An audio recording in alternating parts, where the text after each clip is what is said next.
Mdhibiti na mkaguzi mkuu wa serikali CAG Dr. Charles Kichele amezitaka halmashauri za mkoa wa Dar es Salaam kuhakikisha zinamaliza hoja zilizotolewa na mdhibiti na mkaguzi wa hesabu za serikali CAG ili kumaliza hoja zilizokuwepo katika manispaa hizo wakati mabaraza hayo yanapoelekea kuvunjwa kwa mujibu wa sheria.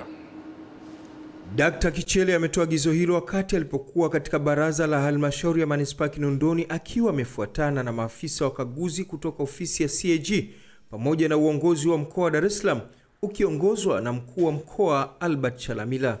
Wito wangu ni mhakikishe kwamba kwanza amesema ni kuzuia hoja. Muhimu zaidi ni kuweka mifumo ya udhibiti wa ndani kuzuia hoja. Na hoja ikitokea basi tutekeleze mapendekezo ya CAG ili iweze kufungwa.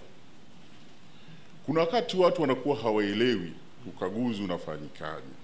Tukishatoa hoja, sio kwamba kuna nafasi tena ya kusema kwamba mkurugenzi atakuja atasema hii ilikuwepo na sasa ifutwe. Hapana, tunachotaka mkurugenzi atakuja atasema nimetekelezaje. Tunataka hatua za utekelezaji.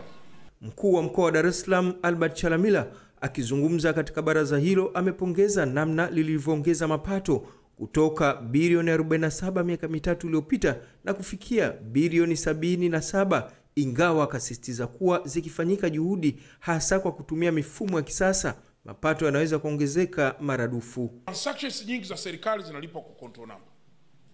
Lakini nyie wabunifu mlioko hapa wa mambo ya fedha na kila kitu, why hakuna control number kwenye private sector? Kwa sababu kule kwenye private sector ndiko pia unaweza kuyamonta mapato yako na utagombana na mtu. Kwani haiwezekani kule kuwa na control number? Inawezekana sio control number kwa jina naloliita mimi, lakini kwa mfumo watu wakawa wamenielewa ninachokihitaji. Kwa hiyo nitumie nafasi hii kuwashukuru na kuwapongeza manispaa ya Kinondoni. Wakati huo niendelee kutoa rai, niendelee kuisisitiza madiwani waliokuwa hapo, na nina imani wengi mtarudi au wote kabisa mtarudi kwa kazi mzuri hii ambayo mmeifanya, na mimi nawaombea.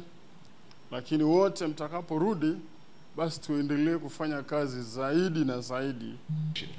Hatujachelewa. Nimesema hii ni going concern. Sisi hata kama hatupo, baraza hili lipo, litakuwepo baada ya Oktoba. Leteni maoni, mapendekezo na ushauri, watabadilisha sheria ziende TAMISEMI. Walau na sisi tunaposema Dar es Salaam ni commercial city, basi iwe kweli commercial city, ifanane na miji mingine katika ulimwengu. Sio watu wanakuja hapa anafika jioni anataka kwenda mahala fulani, jambo lile linashindikana. Agizo lako hili litakaa katika kumbukumbu zetu na itakuwa ni chachu sasa katika baraza lijalo kuhakikisha kwamba tunaenda kwenye marekebisho ya sheria zetu ndogo za halmashauri katika ukusanyaji wa mapato kwa vyanzo mbalimbali vya halmashauri. Lakini pia nishukuru sana wazo jingine kwamba masuala ya uwekezaji, tunashukuru sana, na sisi kama manispaa Kinondoni kupitia idara ya uchumi tulisema kwamba tuweke namna ambayo ya kufanya capacity building sio tu kwa watumishi wa manispaa Kinondoni lakini hata pia kwa waheshimiwa madiwani. Hamisi Suleiman, Channel 10, Dar es Salaam.